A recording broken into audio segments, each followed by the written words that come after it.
Oh my God. Hello, ladies and gentlemen. Welcome to the Orange Pill Podcast with Alex Jones. Next guy who wants to run it out later. George Soros and Sonny knows all about it. Next, he's trying to get me 10,000. I said no. Yeah, how you doing, man? I'm good. Yeah. How are you? Fantastic. You know, El Salvador is the place to be today. The weather is once again stupendous, and the president just won the historic lands. It's awesome. I was surfing yesterday. It was so gorgeous. I love surfing here. The waves were the water's warm for starters. So if I was surfing in California right now, first of all, I couldn't because of sewage. We've just had 5,000 gallons of raw sewage. So there's that. And I would be, if there wasn't raw sewage, I'd be surfing in a 4.3 millimeter wetsuit with booties. I'd be freezing my cans off. And here I'm in shorts and just a shirt, and it's sunny and the waves are nice and people are friendly. This is to show you El Salvador. So this is a surf etiquette thing you might not know. But when you pop in on the inside of a wave, if someone's already on a wave and you look over your shoulder, you're supposed to kind of peel off, right? And if you're a fair enough ahead, you can stay on and two people can be on the wave, right? So I was on this wave and I caught it perfectly. And a local guy popped in on the wave, and etiquette should say that he should probably peel off, but I'm also like, well, he's a local, I might peel off the wave. He sees me and immediately gets off the wave, and I go, thanks. And then I ride and I have this awesome wave. And then when I see him, I go, hey, thanks, man. He goes, man, you had that wave perfectly. I didn't want to get in your way at all. And I was like, that's such beautiful surf camaraderie and etiquette, right? And that's one of the things I love is the people here are so nice, even in the water. Well, yeah, the water is warm in the Pacific here unusually. And I know in LA it's cold, right? People go to the beach in Santa Monica and nobody's in the water. It's really, really cold. And here it's really warm. You know, we like to touch waves, go there every few days and just get in that water and touch waves and just feel the energy of the ocean, which is awesome. And but that sounds great. I gotta learn how to surf. I gotta get a surfboard. I guess I start with the boogie board. Is that the best? Start with the boogie board. All right, so I'm just on my belly on a boogie board, feeling the waves, getting into the wave, and then work my way up from there. When you first start riding a wave, you're riding the energy of the earth. Yeah. And what? I'm riding the energy of the earth. Yes. Wow. Yes, you are. So when you do that, then you connect to the earth. Yeah. And then you are riding God's energy. Right. Which is what you famously said is what Bitcoin is. It's God's energy. Yeah. I often go into the spiritual quality of Bitcoin. That's exactly right. And so I feel that surfing, if I'm surfing it, what? Microphone. Oh, microphone. What? How is this? Only mine is working? Working? Is that better? Testing. Is that better?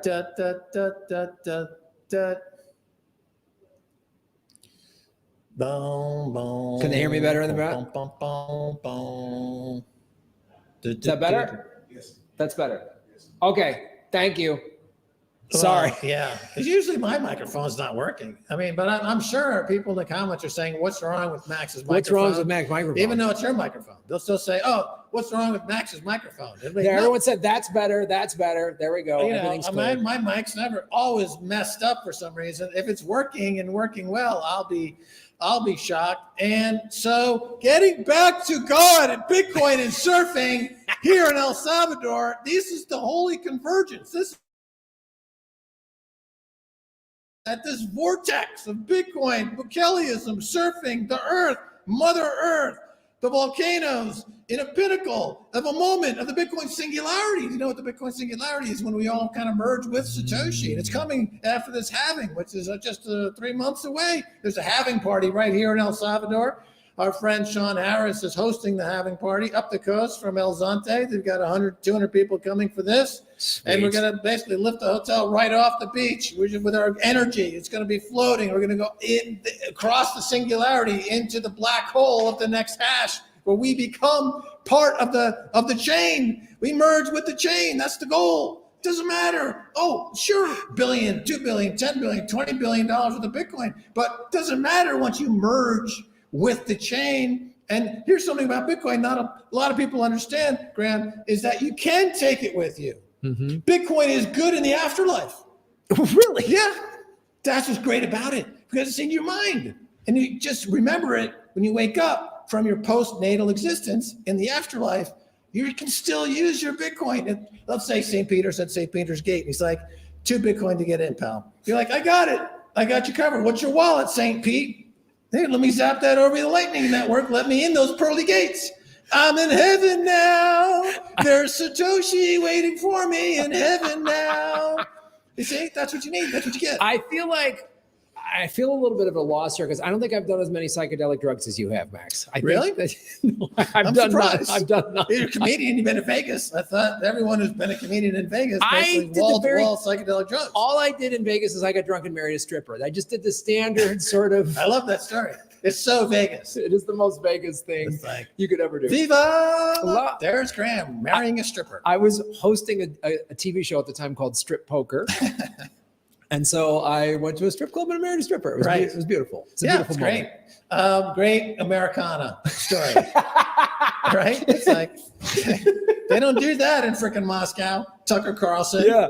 You ever marry a stripper in North Korea? No. You get it. Eat it. USA. No, exactly. This is what it's all about. And, Elvis is in heaven.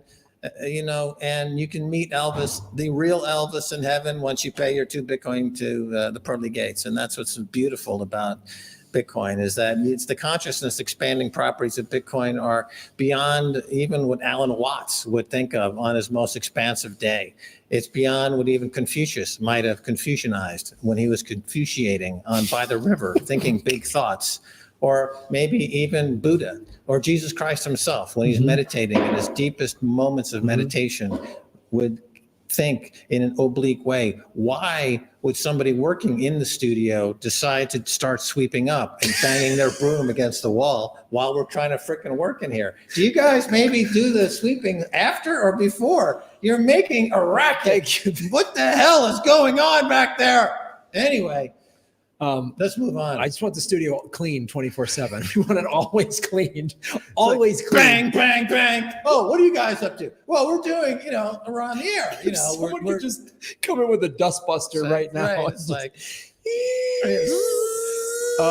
3 o'clock in the Sands Hotel, vomiting on a pile of dollar chips. You get sucked up by vacuum. One of the things I love about Bitcoin, and you in particular, is when people try to challenge Bitcoin, they literally, their challenges show you how little they know. Yeah, exactly. So you sent me this article. Yeah. Max Keiser takes founder and receives payback. Right. So this was Bitcoin maximalist Keiser critique Charles Hoskinson, whoever this guy. He created what? He's something called Cardano, which is a kind of like a spinoff from Ethereum. And Ethereum is a spinoff from Vitalik Buterin, who got kicked out of the Bitcoin community back in 2011, and so he got spiteful and created something called Ethereum. But that's crashing against Bitcoin every single hour of every single day. They changed the model to proof of stake, which is a worthless fiat money clone garbage that's not going anywhere. And so Cardano is even more removed, more abstract, more worthless than even Ethereum. And so this guy, we want to show your tweet. You found something like somebody got trapped in an oil well and they're pulling him out, and you wrote, Rich Hoskinson emerges from his shitcoin lair. Yeah. I'm a comedian, so I love good shit talking, and I love good. Yeah. So we had this thing. I mean, he's being pulled out of a hole. This guy covered in oil or whatever. And I wrote this tweet like, here he is. He's being pulled out of his shitcoin lair. Then he wrote back, and he said something like, it's not a lair. It's some French word for cave. Yeah. And then I wrote back and I said, with Charles is confirmed. In fact, that's not his lair. It's actually his mom's vagina. I saw that. So this is his mom's vagina. And there he is being birthed into the shitcoin land from the vaginal shitcoinery, where it was Safdina Moose who said that Ethereum is the asshole from which all shitcoins come from, and he said this on the Lex Friedman show. Lex Friedman is autistic, I guess you could say, and to the point of being almost completely he's articulate to the point of being inarticulate. Right. Mm-hmm. He's smart by half. Like he tends to wrap his phrases in ways that end up not making much sense. But nevertheless, so he's trying to grok Bitcoin with, of course, the author of the Bitcoin Standard, Safdina Moose. And Safdina came up with this idea that Ethereum came from the asshole. So Cardano would be a hemorrhoid on the asshole that produces Ethereum. Right. So you've got all these hemorrhoids on the asshole of Ethereum, which are all these proof of stake coins like XRP or Ripple. This is another hemorrhoid on the asshole of shitcoinery. You've got, the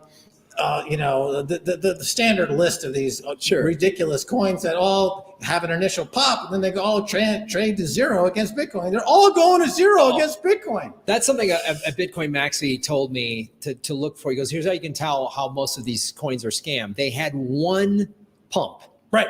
And that was like, they don't keep pumping. They don't come up and down like a regular market would do. They have one pump. That's it. And that's when they're complete scams that were pumping ups. And I was like, wow. So one of the things I wanted to put back on the screen was then this person thought they burned you because they're like, you created the Max coin. Max coin inspired altcoin makes its debut. So it's like, so what they're trying to say is Keiser tried a shitcoin and he failed, and that's why he's a Bitcoin maxi or whatever. So why don't you explain to our audience here what, in fact, was the Max coin and the purpose of the Max coin? So we had, when I was doing Keiser report, we made the comment that it's easy to create a shitcoin. Anyone can create a shitcoin. You can do it in 5 minutes. So we got contacted by these two students at Bristol University in the UK, one of which was a guy named Crypto Cobain, who now goes by the handle Kobe, who's a famous shitcoiner, and this other guy who I'll think of his name in a second. So they come on and they create this shitcoin live on air. It's like, this is how you do it. And they do it. And so they call it, Max, right? Because it's on my show. Sure. And so this is my involvement in this project, is that we demonstrated how easy it is to create a shitcoin. So now, here we are 12 years later, and people are still like whinging about this and trying to, concoct some conspiracy theory about it. It's like, this is a shitcoin. It was an original issue shitcoin. It's a proof you can create a shitcoin. The guy who created it is a notorious shitcoiner who lives in the world of shitcoinery. And so that's not, you're just proving the point that this is all shitcoinery and this is just another shitcoin. This is the thing I love. And this is where the internet gets dumb. Yeah. Is then it's so easy to go, someone will say, oh, Max Keiser had his own coin. Yeah. You can just go online really quickly. In about 7 minutes, I can go, oh yeah, he did it on his show and explains everything you just said. But most people just go, oh, he's full of it. We caught him. And it's like, no, you did not. Well, at the time, there was Kanye coin. Right. There was Bill Murray coin. And because I think this was 2013 or 2014, when shitcoins were a real novelty, and the danger of them was not as obvious as it started to become. And what started to become more obvious as you went into the 2016 period, 2017 period, and what were called the ICOs, the initial coin offerings. And so, as a former stockbroker myself, I was like, wait a minute, hold on. These are actual securities. When you do a pre-sale of an ICO, and then with the expectation of people then having an additional subsequent sale and profiting from that sale, you have expectation of profiting from the issuance of what is therefore an unregistered security. And having worked on Wall Street and under the legal auspices of the SEC for many years, and having a broker's license and studying, the Securities Act of 33 and 34, and looking at case studies of what happens to people who go against the SEC. The SEC never loses. They have all the time in the world. They have all the money in the world. And anyway, so this is when I started to sound the alarm on shitcoins and became more of a maximalist, because it's like, okay, it was a fun dish. It was a fun time initially, but now it's, this is going to come back to bite everybody in the ass, because these are unregistered securities, and I know the SEC well enough. And I was at an event called Satoshi Roundtable at the time, which was in Cancun, Mexico. It's a pretty well-known event with a lot of well-known people in the business, and they were trying to say that we know better than the SEC. The SEC is behind the times. The SEC needs to change the law. The SEC is not as smart as we are. I'm like, no, you don't get it. The SEC will shut all these down, and a lot of you are going to go to jail. So Kwon Do or Do Kwon and others, famous people, eventually ended up going to jail, doing shitcoinery, because they got addicted to this idea that they're bigger and better than the SEC. But the SEC is now winning. And I'll say with XRP Ripple, this is another project that's going to end up going to zero because the SEC doesn't want it to exist. And you read the trolls on Twitter about, oh no, we have all these lawyers and we're taking the SEC to court, and they have all these arguments, but they don't get it. The SEC doesn't follow the law. They're not in there to adjudicate what's right and what's wrong. They're there to protect the cartel of Wall Street. And the cartel of Wall Street, they cannot stop Bitcoin. Gary Gensler has said as much. It's unstoppable. They would love to stop it if they could, but they can't, because it's perfectly decentralized in a way that nobody can attack. Whereas Ripple is not. Ripple is highly attackable, right? And they're attacking it. And they will continue to attack it until it goes away, because that's their agenda and that's their objective. And it's not going to work. And you see it in the price action. The price action is terrible. All these shitcoins go to zero against Bitcoin eventually. As you say, they get a pop. They get a nice, little pop, and everyone pretends like they made some money on that pop. They end up losing money on that pop. I mean, it's exactly the same mentality as Las Vegas, of people who are addicted to gambling. These are gambleaholics, people who trade in shitcoinery. I started a thing called Shitcoiners Anonymous, where people can go to recover from their shitcoin addiction. And this guy, BitBoy, who's a guy who is a poster child for shitcoin-aholicism. Like, he lost his car, he lost his wife, he lost his house, he lost all of his money because he's addicted to shitcoin like an alcoholic or a drug addict. He cannot stop shitcoining, and he's losing it all. It's going all the way down to the bottom. And he should go to Shitcoins Anonymous and beg forgiveness from Satoshi and accept Satoshi as his like God or something, to get himself out of this mentality of shitcoining. And everybody in that space is essentially like a gambler in Las Vegas. And the way that gambling works in Las Vegas is that the emotional high from losing is a bigger dopamine kick than winning. Oh yeah. They're addicts. People are addicted to losing. The addicts want to go belly up. They want to lose it all and be sitting in the casino going, oh God, I lost it all. Yeah, and I'm a victim. Yep. Feel sorry for me, and also the emotional buzz from losing. Again, the dopamine, the stress, the high, whatever, comes from losing. It doesn't come from winning. Most people who trade in the stock market have a similar phenomenon. If you trade in the stock market, if your stock's up, you feel like, okay, good, I bought it to go up. It's up. I'm happy. If it's down, you're like, oh no, what do I do? I'm panicking. You get all emotionally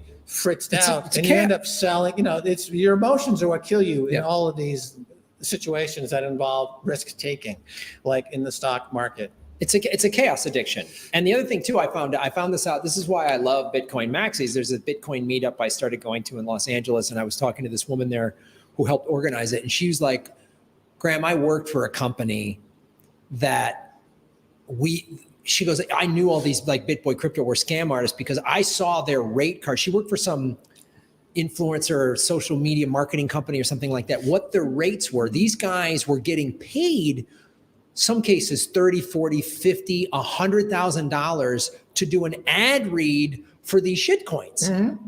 And you're sitting there and you're watching, and I'm like, I remember that, I'm fairly new into the crypto space. I came in about 2019 and made the mistake of thinking crypto and Bitcoin were the same. And I'd watch some of these shows. And then you were one of the people that really helped me become a Bitcoin maxi. But I remember watching when I first was new, it was like, I don't know. I'm like, oh, this Bitcoin crypto, he seems like he knows what he's talking about. And he's like, oh, there's this big project, XRP. And you're, oh, cool. I found out, 3-4 months ago that they paid him. He was doing a goddamn ad read. So it's all a scam. I was like, Totally. you guys are just like the banks. You're just like some celebrity going, what's in your wallet? They recreated the whole fiat money nightmare. Yeah. With shitcoins.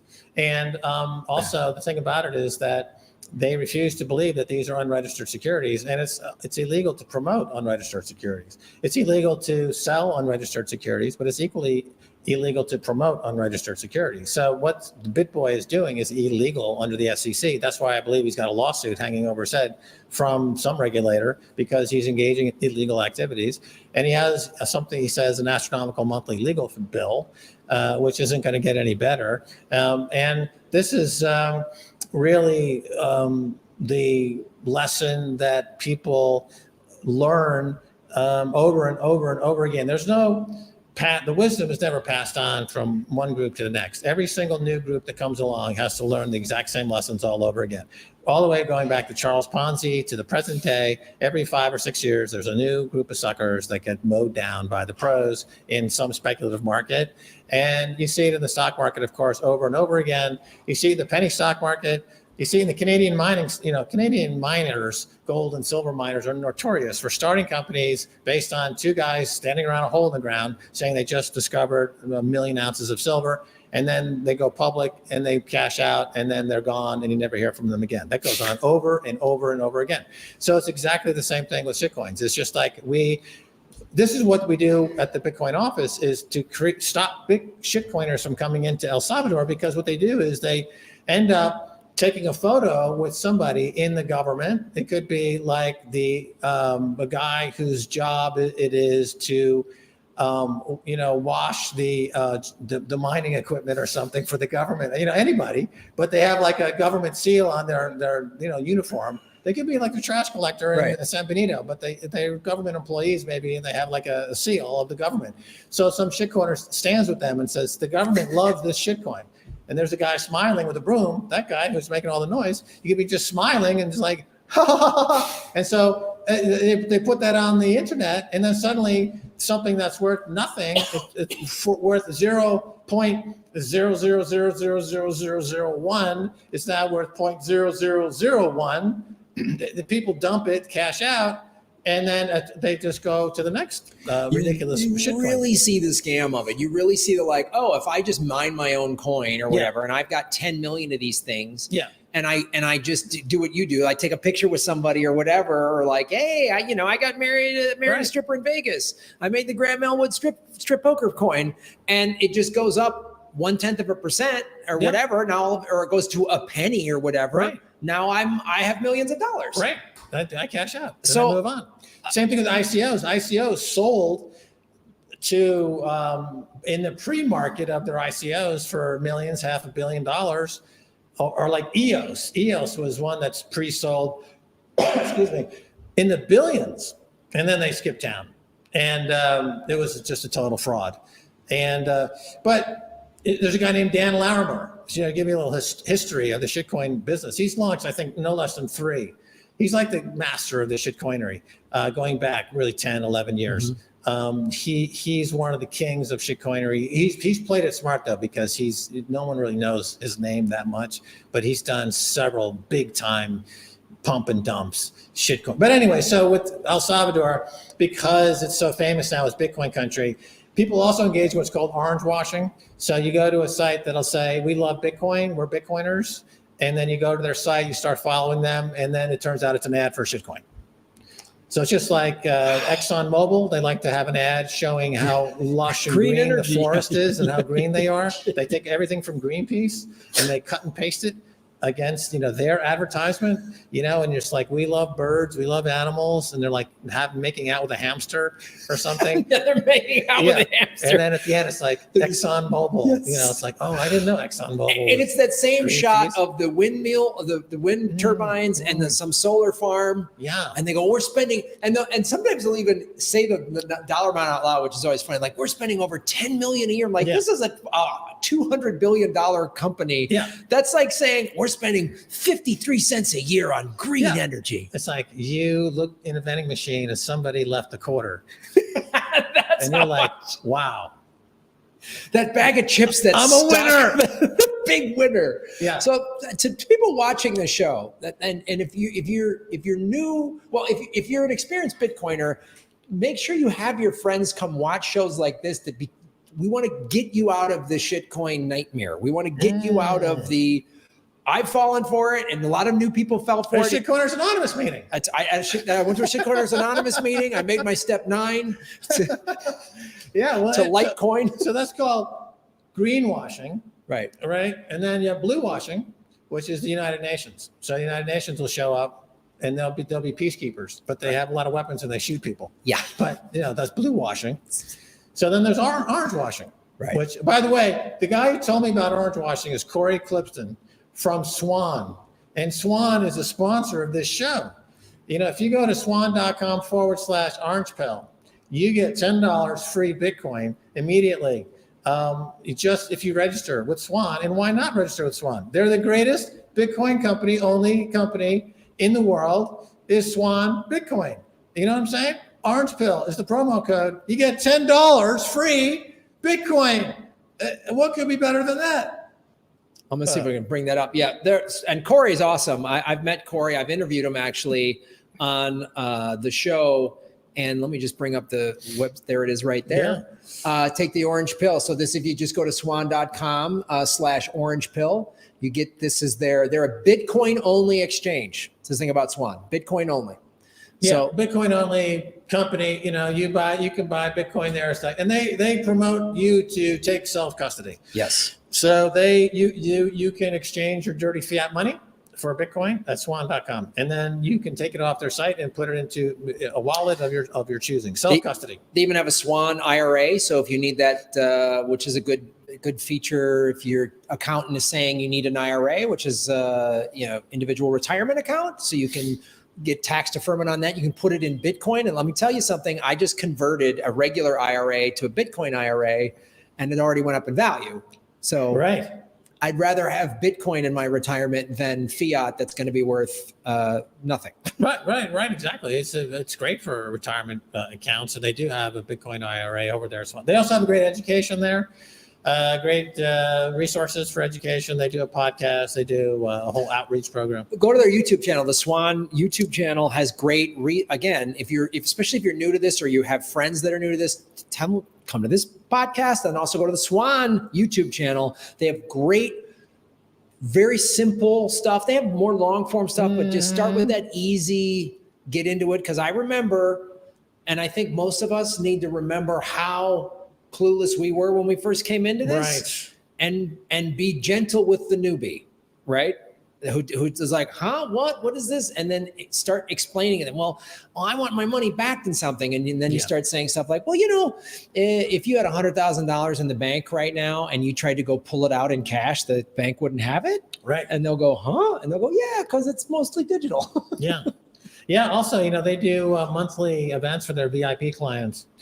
And we're going to be at the next one in March in Miami. Max and Stacy are going to be at a Swan VIP soiree in Miami. And the exact date eludes me at the moment, but it's in March. I know that. So we'll be at that Swan event. If you want to come to that Swan event, please do.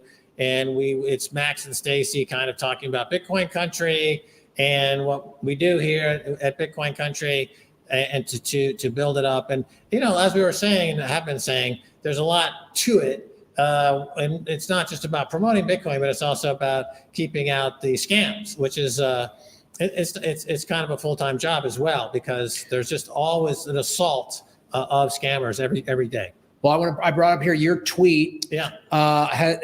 With Bukele has enjoyed 450 days in El Salvador shitcoin terrorism.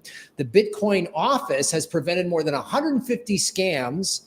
All these Luna, 88, all these stuff. Decree 49 gives the Bitcoin office exclusive overriding powers. Explain what this is to people, because again, this is pretty. El Salvador is so cutting edge and groundbreaking in what they're doing, not just in making Bitcoin legal tender, but why this is so significant, this piece of legislation.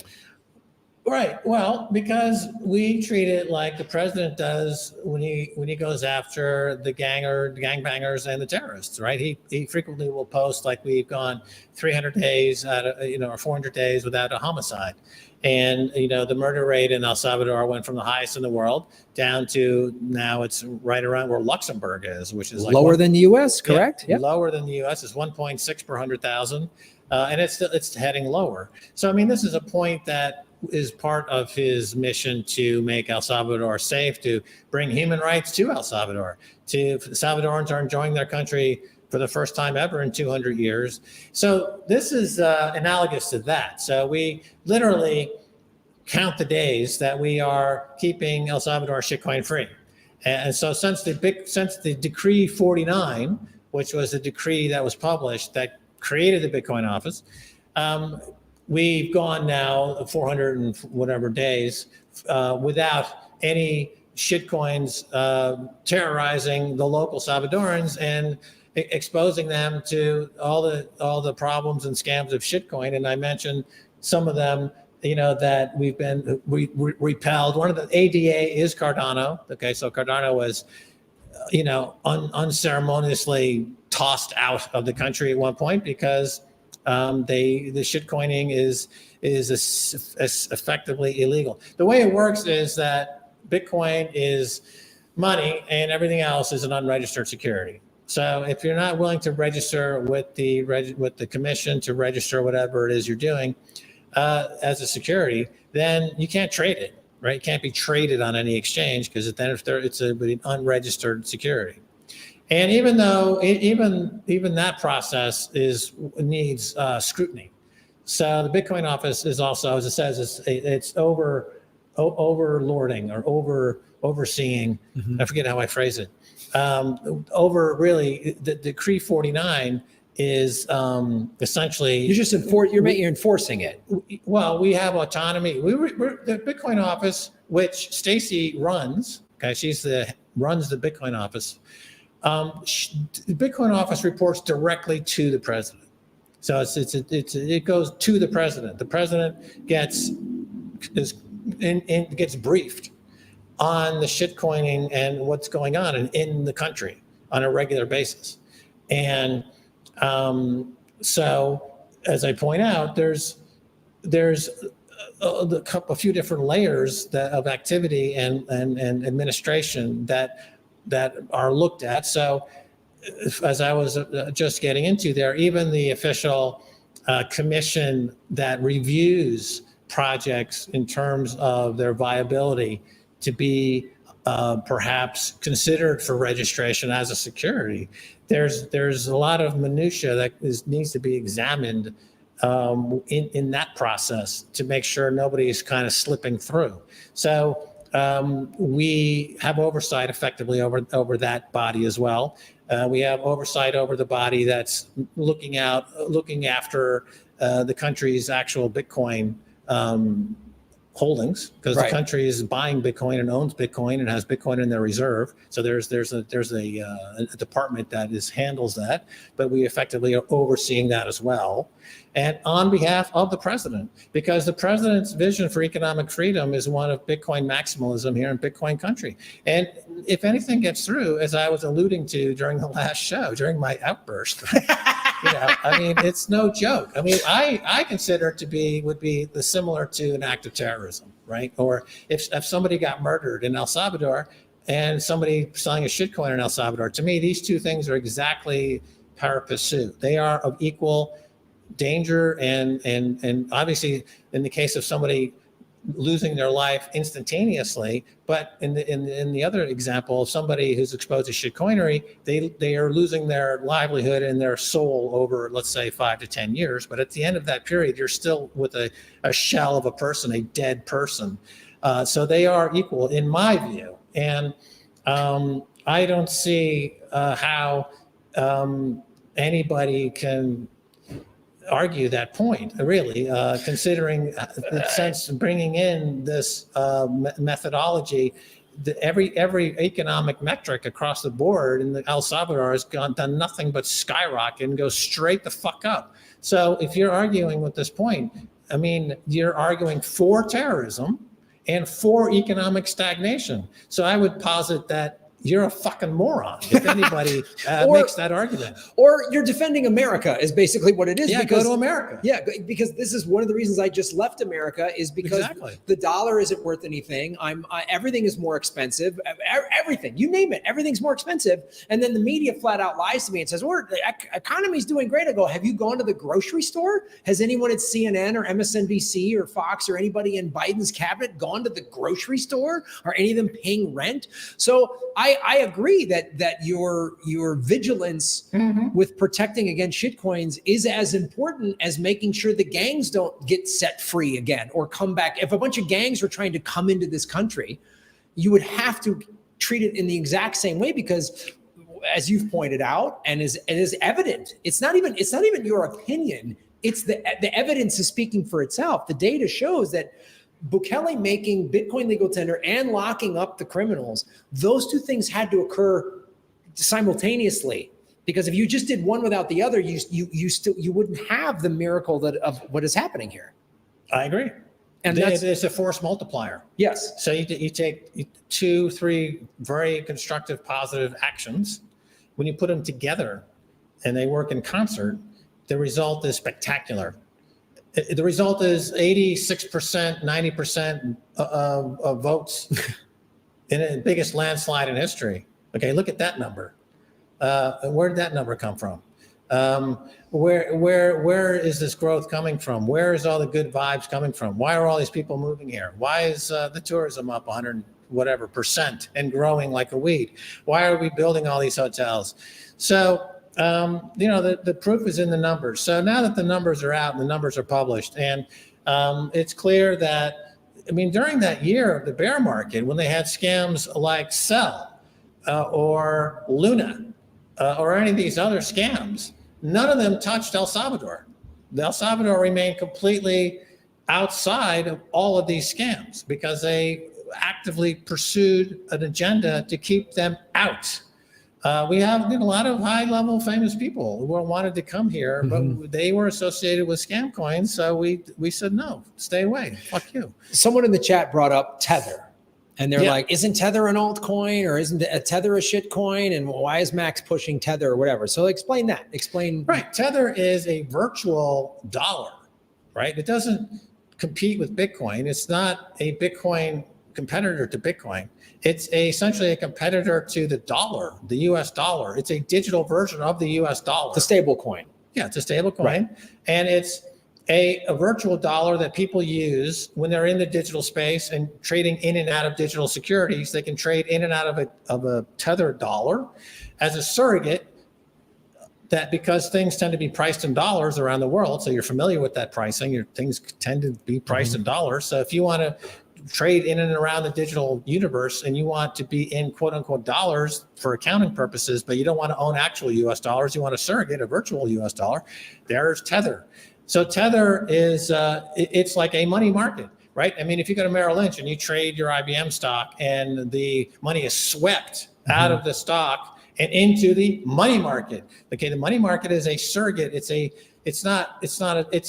product. It's made up of, they try to maintain a peg, and it's made up of a lot of different things, T-bills and various other things. It's a soup of financial instruments that create the money market, which is a dollar surrogate. It's not dollars. There are different versions of dollars. There's liquid like a dollar, but it's not dollar. It's a virtual dollar.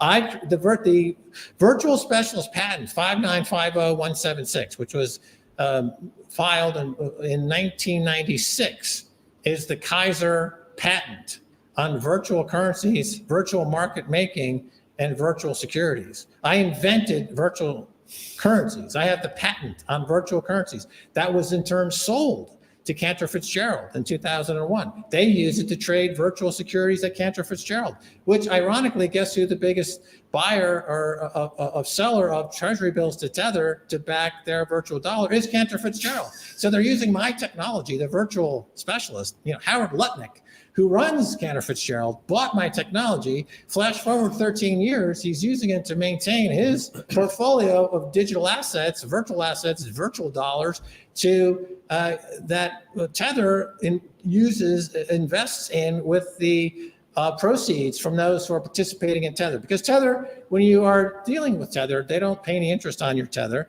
because then it would be a security. So, and they're not, nobody in America can touch Tether because they're not licensed or have any registration in the US, because the US is a bad actor when it comes to these things. So they didn't bother with that.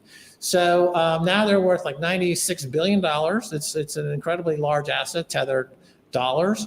And they put all that $96 billion into treasury bills at Cantor Fitzgerald, and they make 5% a year. They're making like $8 billion a year in cash at Tether on the interest from putting all the Tether that people use in digital space in treasury bills at Cantor Fitzgerald. So it's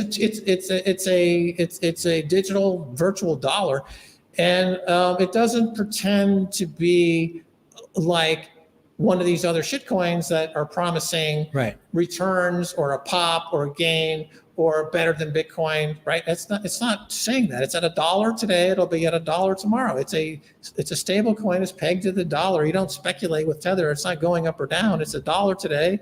It'll be $1. It's like a money market. It's a tool. Yeah. And it's in a different classification. In El Salvador, in fact, it has its own separate stable coins, have a separate legal representation. They're not included in the Bitcoin law at all. It's a separate, they're given a separate designation, entirely separate in El Salvador, and treated completely separate. They're not treated in the same law where you find Bitcoin legislation on Bitcoin. And they're not looked at like the shit coins either, the stable coins. They're right. The shit coins are in the Bitcoin law, says that anything that's not Bitcoin needs to be registered as a security.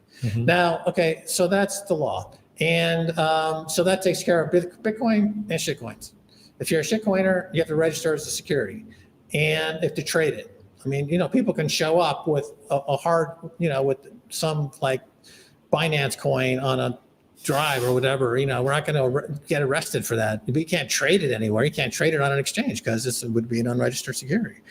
But with Tether, it's the first of its kind. I was there during the birth of Tether. I was part of the advisory group when they invented Tether. You're the Forrest Gump of finance and Bitcoin. You've been in every piece of history. Like, this is amazing to hear this. Tether was, it was a way. The history of Tether really is that in the early days of Bitcoin trading, when you had different exchanges in the world, the price was different on different exchanges by 5%, 10% sometimes. So you could there's a lot of arbitrage opportunity. You could buy Bitcoin in Dubai and sell it in New York and capture 10% on an arbitrage. But to do that, you would need to use Tether as the vehicle to get from one to the other without having to go through the US dollar system. So Tether was like a layer of plumbing, if you will, financial plumbing that was added to the digital space. And people didn't really think much of it at the time. And it didn't really grow so much. And in fact, the original founders sold the whole thing for peanuts. And then when interest rates were near zero for years and years, it wasn't really obvious that Tether had any value. But over the last 18 months, interest rates went from 0.5% on the 10-year bond to 5% and 6%. So, and it was the fastest increase in interest rate in history in the last 18 months.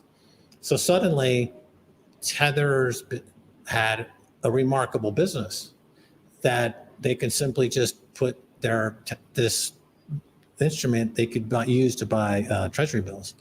And now it's one of the most profitable enterprises in the world. I mean, they on a profit per head count per employee, they're probably 20 times more profitable than their nearest competitor. I think there's only 20 people that work at Tether, whereas BlackRock, they're more profitable than BlackRock. BlackRock has thousands of employees, but they're more profitable than BlackRock. I believe. I mean, from the last time I looked at the numbers, the amount of profit that they generate is enormous, and good for them. I mean, they developed a product. It's a good product. It does what it's supposed to do, but it doesn't compete with Bitcoin. It's nothing to do with Bitcoin. It's a virtual dollar. It competes with the dollar. That's why, I mean, in the United States, there's a the second biggest stablecoin, Circle, which was created like as a Tether, clone or a Tether copycat. They pay interest on their deposits, on their coin, and so that's technically a security. And so to get around going to jail, this guy Jeremy Allaire, I think, who runs it, he spends hundreds of thousands of dollars on lobbyists in Washington, D.C. to protect him and his crooked empire of a stable coin called Circle, which is a piece of shit, which will eventually be bought by BlackRock. That's the only exit strategy for Circle, because they lose money on every trade. They can't make any money at Circle because they pay out more than they can possibly earn on having the reserves on deposit. So they're buying customers. They lose, the old joke is, we lose money on every pair of shoes we sell, but we're going to make it up on volume. Right? That's Circle. They lose money on every trade they do, but they think they're going to make it up on volume, right? This guy, Jeremy Allaire, is like a complete dum-dum. So how do these guys get these jobs? This is the thing that's just mind-boggling to me. I see these people come to these big positions of power with these big companies, with these, 8, 9, 10 figures in assets or more, and they're idiots, and they're presented to the average American person as like, oh, they're the CEO. They have this special skill, and there's this oracle. Are they just rich kids? Their dad just puts them in these positions. Like, how's this guy who's so dumb, has a business model that's failing? Yeah. How does he get into this position? Well, in the finance industry, the relationship between the Federal Reserve Bank and Wall Street and the finance industry is one of mutual destruction, where in order for the Fed to get away with counterfeiting money, which they do, they issue trillions of unbacked claims that they call dollars.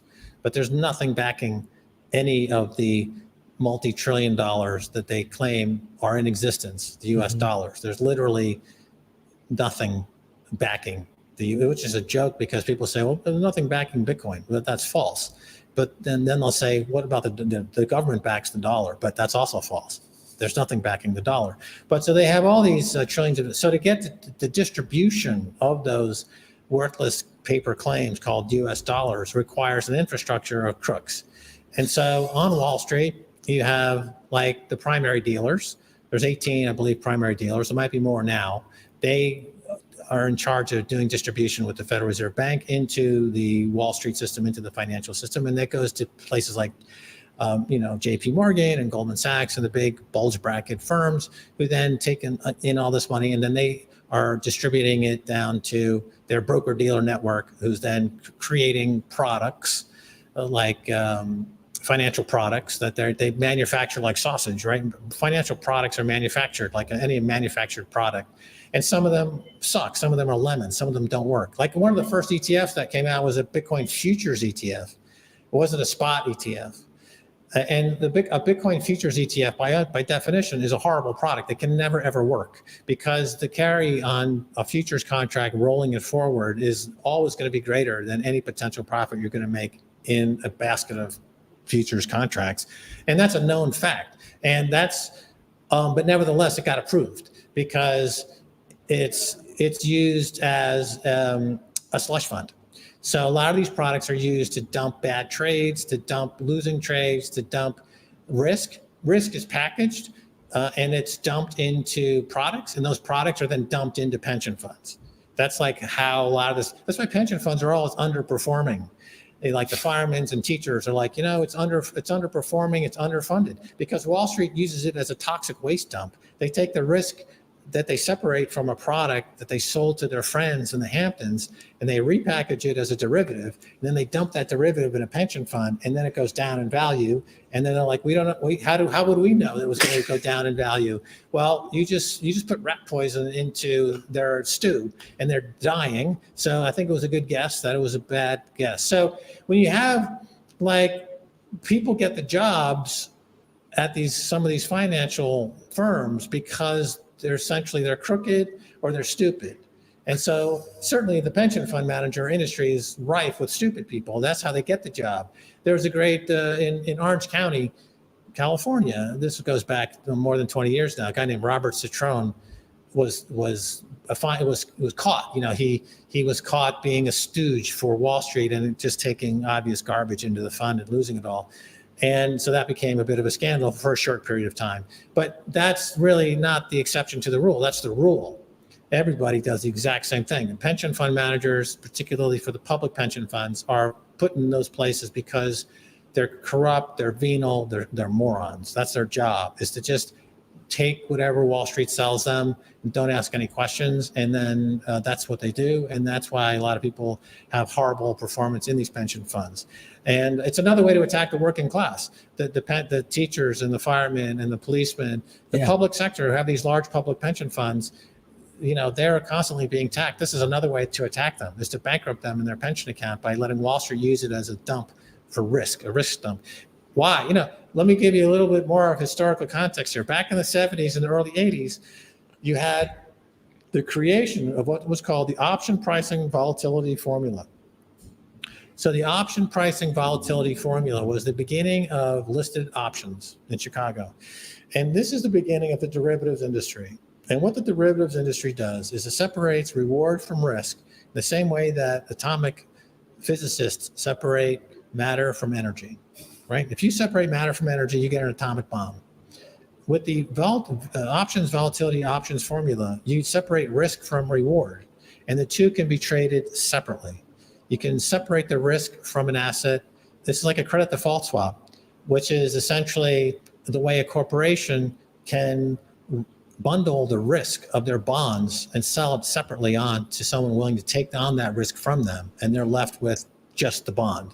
Just a very crude explanation, but it nevertheless gets the point across that you are taking a stock or a bond or a basic component of the capitalist system, and you're slicing and dicing it in ways that separate the risk from reward. So why do the top 1/10 of 1% keep getting richer and everyone else is getting poorer? Because the top 1/10 of 1% is gifted the reward part of the system, and everyone else ends up with the risk part of the system, right? So, why is Nancy Pelosi making hundreds of millions of dollars? Because she's trading on inside information, and also she trades in the options market, and she's doing so in ways that, as a former options trader myself, and I was like one of the biggest options producers in the entire Shearson Lehman Hutton system in 1988, 1989. That means I was trading a fuck ton of options because it's a 10,000 broker system, and I was like one of the biggest options producers. I'm very familiar with the listed options market, and Nancy Pelosi is engaged in massive fraud. Hillary Clinton, when she and the Governor Clinton were starting out in Arkansas, they started with $100,000 war chest to start Bill's career as governor. Where did that $100,000 come from? Well, we know that it came from Hillary Clinton working with a agricultural futures trader in the Midwest, I guess in Chicago. She gave him $1,000. He turned it into $100,000 in a matter of a few months by just doing crooked insider trades for the entire time. And then he spun it back to Hillary, and that's how they got their career started. So that they're very familiar with financial fraud because their entire careers are based on financial fraud.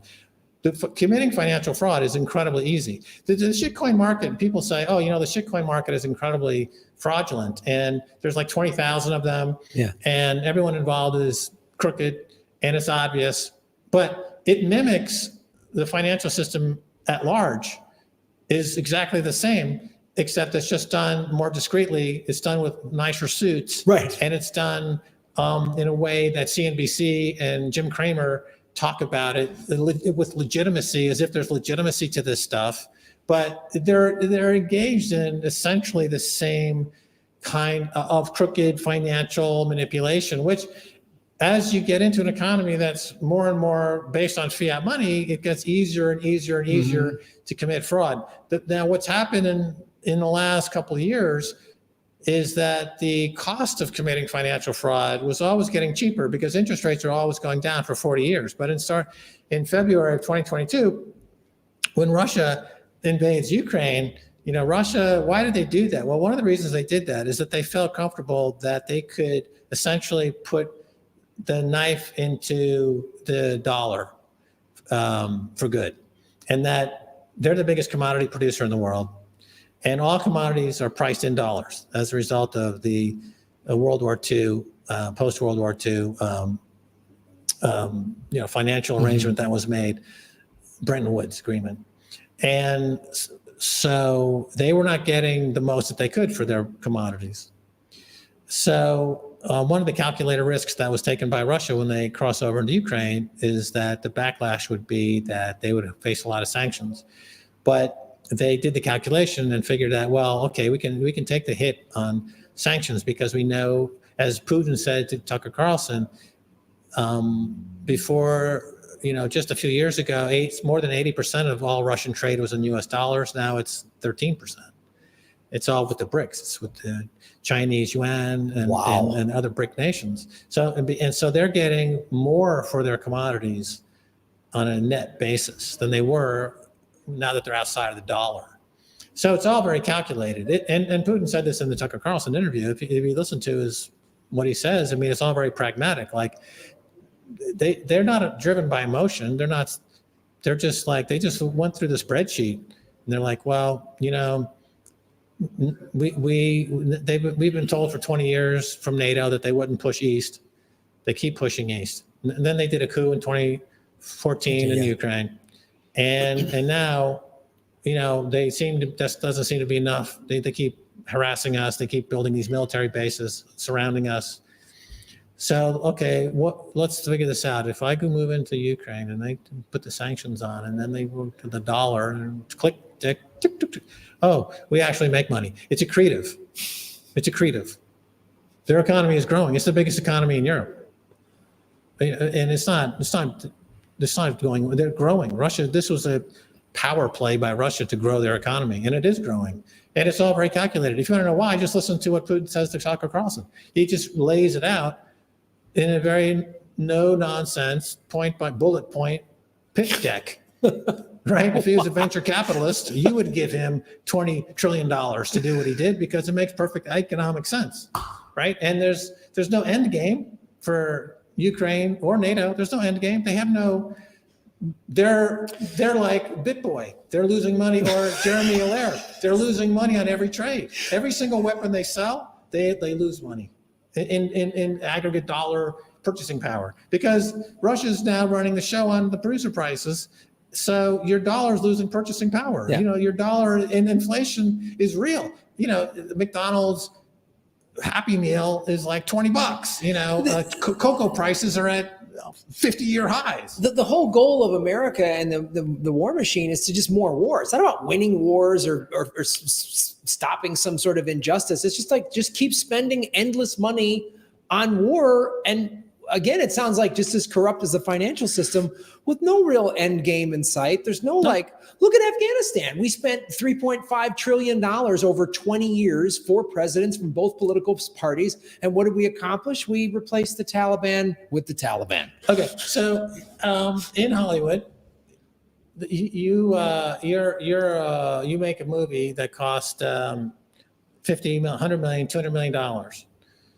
Why? One of the reasons why the budgets are so huge in Hollywood is that the fees that are paid out to producers are a percentage of budget. So the bigger the budget, the bigger your fee, right? So the movie can bomb and not make any money at all, but you made a big fee because your fee is tied to budget. It's not tied to box office performance, right? Mm-hmm. So in the war game, the war industry, the bigger the war, the bigger your fee. So you want the biggest possible war you can start because you get the biggest fee. And since you're dealing with taxpayer bucks and the federal budget and the money printers, the Federal Reserve, the way that you get away with it for 40 years is that interest rates have been going down for 40 years. So no matter how much money you lose, you can always sell more bonds to pay for it. That's how America's now got a $33 trillion in debt, because for the last 40 years, they've been building up, they just keep selling more debt, and the world's been buying that debt. And if you don't buy our debt, we come and kill you. Ask Saddam Hussein. Yeah. Ask, Gaddafi, right? Yeah. He wanted to sell oil and something other than dollars. Bye. Dead. Saddam Hussein. Oh, he wanted to sell oil in euros. Goodbye.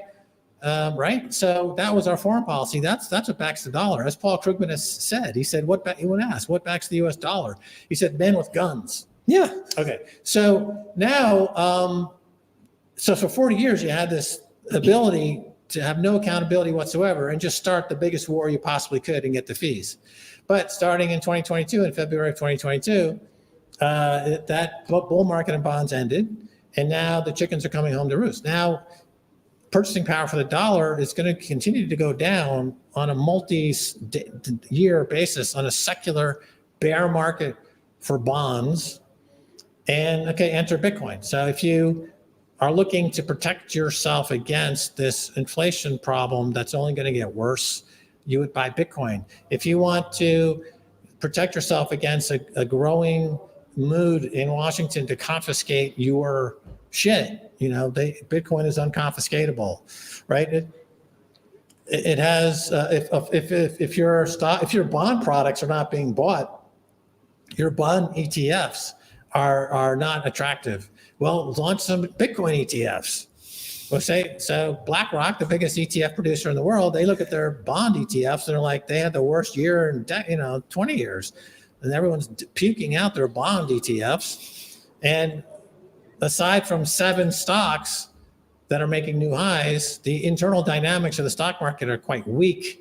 Actually, what's called breadth, which are the number of stocks making new highs, is collapsing.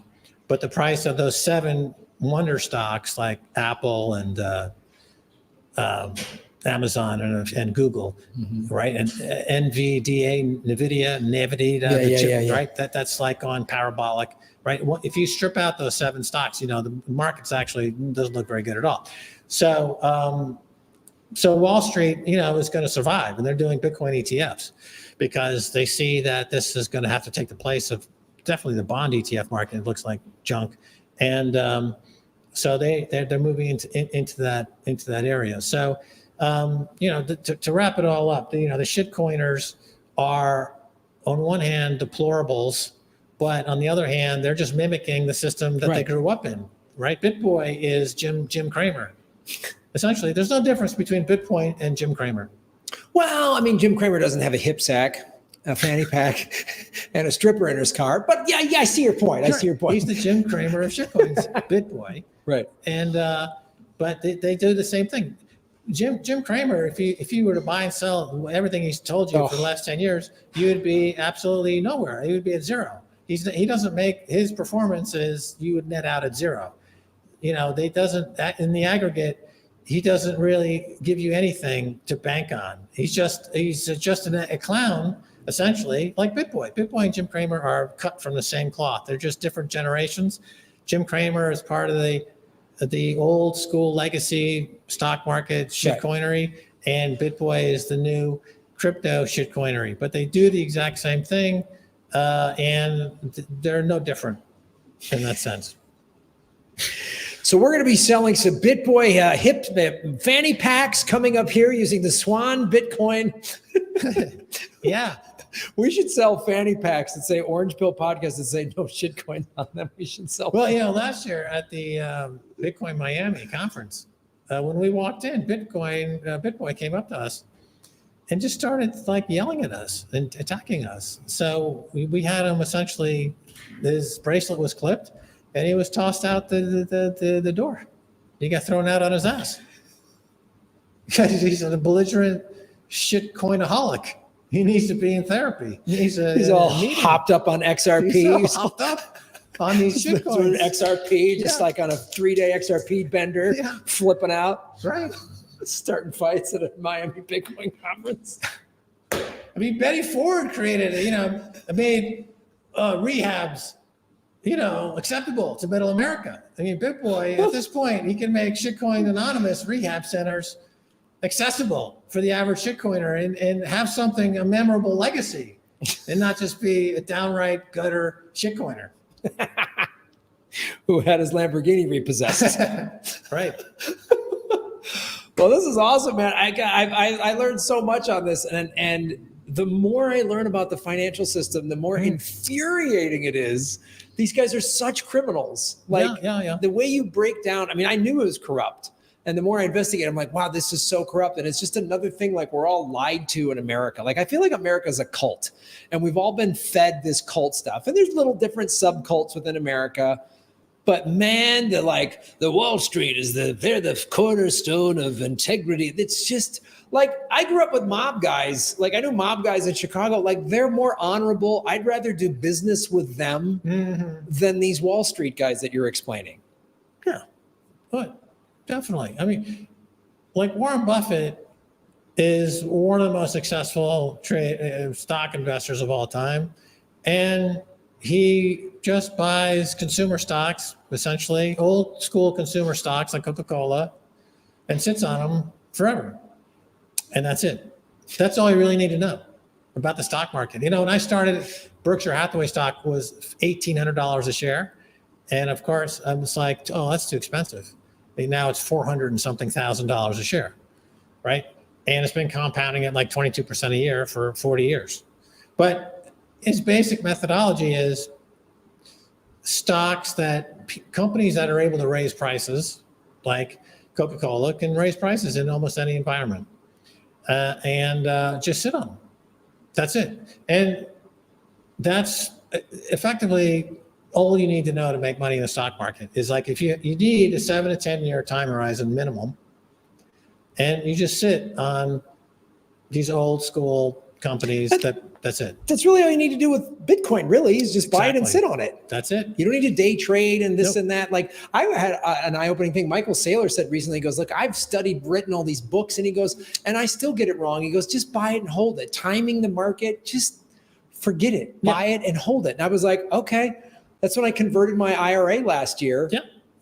And I got in when Bitcoin was at 26 or 27,000, and it's already gone, and I'm already up. Like, and I'm just great. In 20 years, when I retire, whatever, 30 years, then I'll have a bunch of money.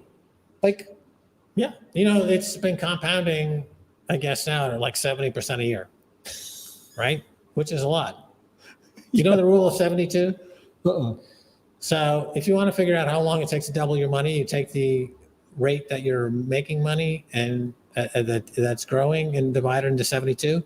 So let's say if you're making 7.2% on your investment, it would take 10 years to double, because 7.2 would go into 72, I believe, 10 times. So you get 10 years, take 10 years. So if Bitcoin has a 70% compounding rate, that means you're doubling your money on average every year. Right? Nice. Which is about right. I mean, if you it used to be higher. It used to be closer to 200% before the last downtrend, but I think now it's like around 70%. But this is not going to stop anytime soon. This compounding effect, and probably the greatest trader is really Stan Druckenmiller, who worked under Soros. Right, Soros had the Quantum Fund, which was one of the best performing hedge funds ever. Then Stan Druckenmiller took it over, and I think it was for 20 years. He was averaging a 30% return. I think that might be the most successful Wall Street track record ever, I believe. But that's still 30% a year, and Bitcoin is still more than double that. And this guy is 1 in a million, 1 in a 10 million. Paul Tudor Jones, who's a legend, he doesn't come close to that. Warren Buffett's, I think, compounding at 22% a year, so he's not matching that. The market itself, if you just buy an index fund, is I have to check, but it used to be, the number used to be 7.5% to 8%, but it might be higher now. So, but here with Bitcoin, You're talking about 70%. And the market capitalization should equal gold. And gold's at 13 trillion. Bitcoin just hit 1 trillion.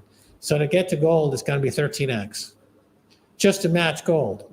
And I think that's a reasonable expectation. Yeah. And then it should outperform gold because it's better than gold. And gold's being demonetized by Bitcoin. So really the market cap of Bitcoin should be 20, 30 trillion. The total bond market's 200, 300 trillion. And Bitcoin is demonetizing the bond market. So that means it could be a 200x if it really attacks the bond market and demonetizes the bond market. The total sum of financial products on planet Earth is about 400 trillion. So if Bitcoin demonetizes the whole kettle of fish, you're talking about a 400x from the current price of 48,000 times 400 is a big number, a very big number per coin. Like over 10 million, I think. 10 million a coin. Yeah. And this is what Hal Finney predicted it would get to 10 million. And that's the thing. That's and that you said that to me on my show 3 years ago when you told me about the $400 trillion in total global assets. And I was like, that is realistic. Then, some Bitcoin shows are like make all these crazy predictions, but I was like, well, that's just dollars and cents. That's pure simple math. Yeah, it's an asset class. I mean, I always looked at it as an asset class. Like I don't look at it at the technology so much, or I don't look at it, the philosophically so much. I look at it as an asset class because that's my background. I'm a stockbroker. So when I first heard about it in 2011, my question was, is this an asset class? And what is it? Is it a stock? Is it a bond? Is it a currency? Is it a commodity? So you get to the point, well, it's a commodity. It's a synthetic, digital, absolutely scarce commodity is what it is. And so as an asset class, it comes closest to gold, but it's better than gold in many ways. And when I was in 2011 at that conference in Prague, Max and Stacy were there, and Rick Fakvinja, who started the Pirate Party in Sweden, spoke, and he made the case as Bitcoin as an asset class and said the Forex market is worth X trillions of dollars, and if Bitcoin captures just 1% of that, it's 100,000 a coin. And at that time, it was $2. And but that made good sense to me. Now, Rick Fakvinja, he went crazy, as a lot of people in the early Bitcoin days developed Bitcoin derangement syndrome, where they went insane. Because a lot of, when you look at Bitcoin in the early days, it's like looking into, it is like a psychedelic kaleidoscope. Mm-hmm. And when you start to look at it like for what it really is, and nobody else in the room or in within 100 miles is looking and seeing what you're seeing, like it can fuck with your mind. It totally rewires your mind. Yeah. And a lot of people went crazy. A good friend of mine, Charlie Shrem, who created BitInstant, which is the company in New York. He ended up getting in a little trouble.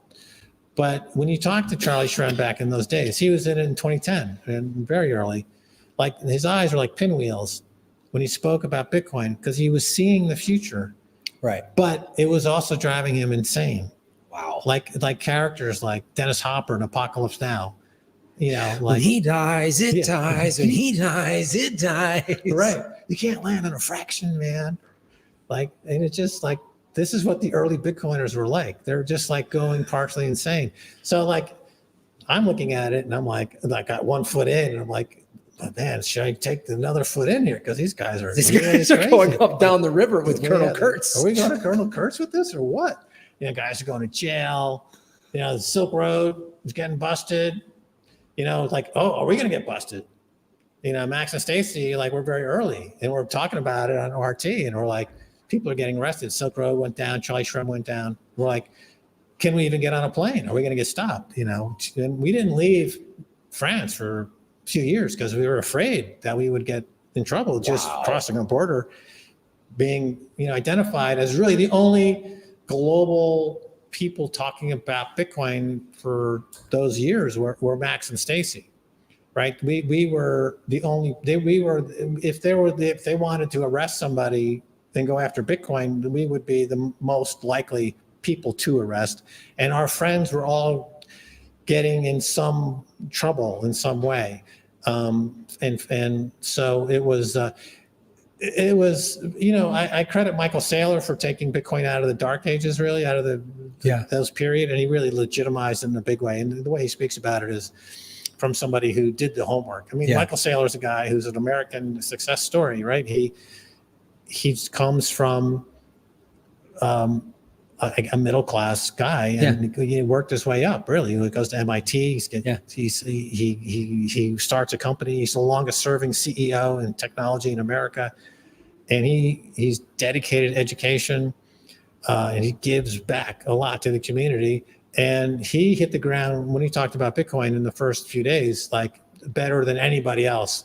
Nobody came close. The way he, as a technologist and as a CEO, the way he talked about it was already head and shoulders above anybody else. The way he articulates it, for especially somebody like me who doesn't have tech or finance background, I got it from listening to him because he really just clarified it in such a simplistic term that you don't have to have all of these degrees. And I was like, oh, if this guy's getting it, this guy wouldn't be putting all of this money into it. There's no way if it was some Ponzi scheme or whatever anybody said. He's incredibly important. Like Andreas Antonopoulos was really important in the 2012 for the period going forward. But Andreas had a kind of a political edge to him because he grew up in Greece, and Greece has been a really political focus of civil unrest, and he had big financial collapses and things. And so his lens was a little bit like he's one of the best speakers of Bitcoin really ever, and into giving the whole philosophy of Bitcoin as well.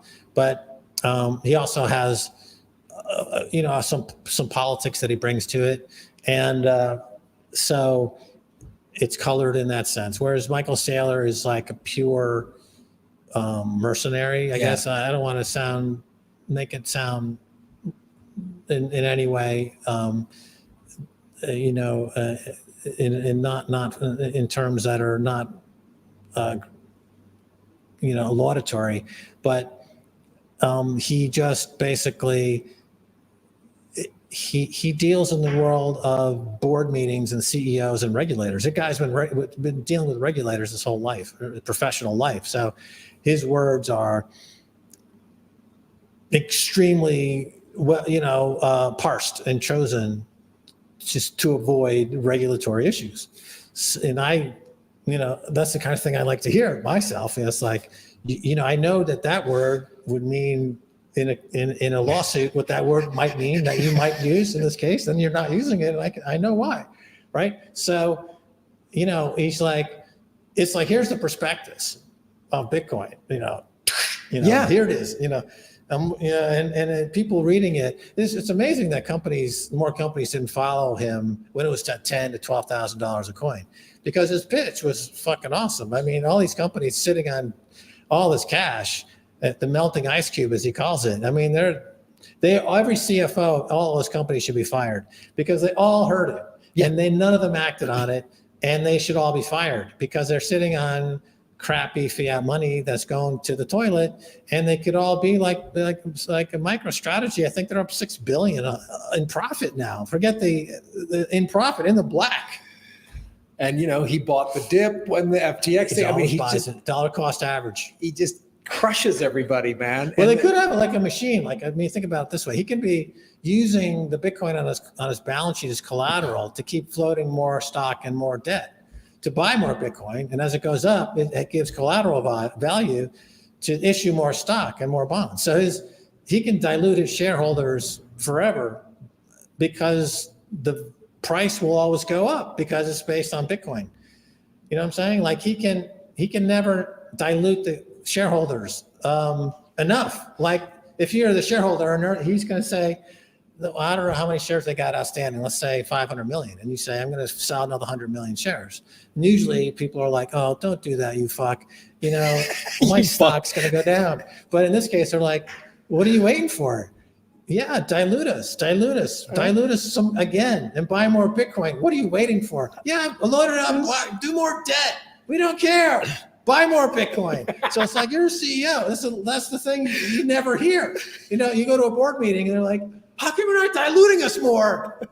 You idiot. You should be selling more stock, Michael. And he just sits there and he just like, yeah, I mean, imagine if you just wanted to, buy Manhattan in 1776 or 1876 or, I mean, in 1976. Yeah, it's probably still going to go up. Like he just says that to me and I'm just like, I could do it. I just watched him so much that I was like, I got to get this guy down because he's just so like, I mean, see Apex Predator, I mean, it's going to crush everything else, and I mean, so let's say, and his examples are, I could listen to a Michael Saylor example for days, and so he's great. Well, awesome. And thanks everybody in the chat. We've had over 312 people watching us, which is awesome. Do us a favor, everybody, like, share, subscribe. All those analytic things help. If you're watching this on the Orange Pill channel, subscribe to my channel. If you're watching it on my channel, make sure you subscribe to Orange Pill. And we're seeing people start to tweet out clips of this show, which is awesome. We love that. Make sure you tag Orange Pill, Max, and myself. I'm at Graham Elwood. He's at Max Keiser. And, if you haven't already, go to swan.com/orange pill and get yourself a free $10. I mean, imagine if you got $10, in 1976 or 1876. What would that be? So that's our show. Thank you so much. I got to work on my Michael Saylor impression. You've inspired me now.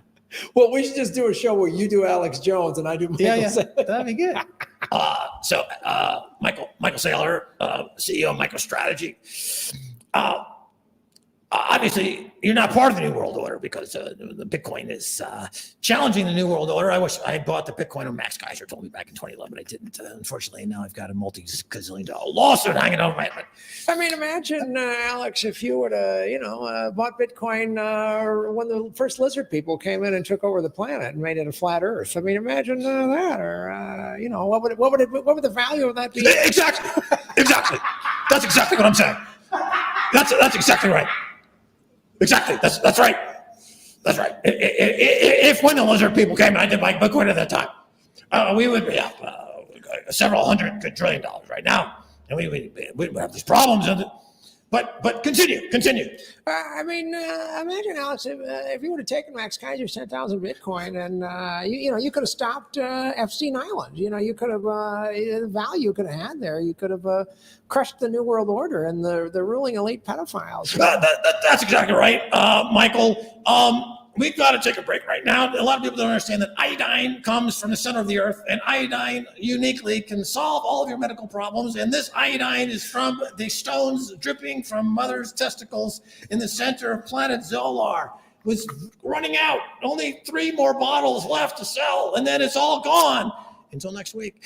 This iodine product is on sale. Manhood. It's manhood in a bottle. It's shaped like testicles. You can't go wrong.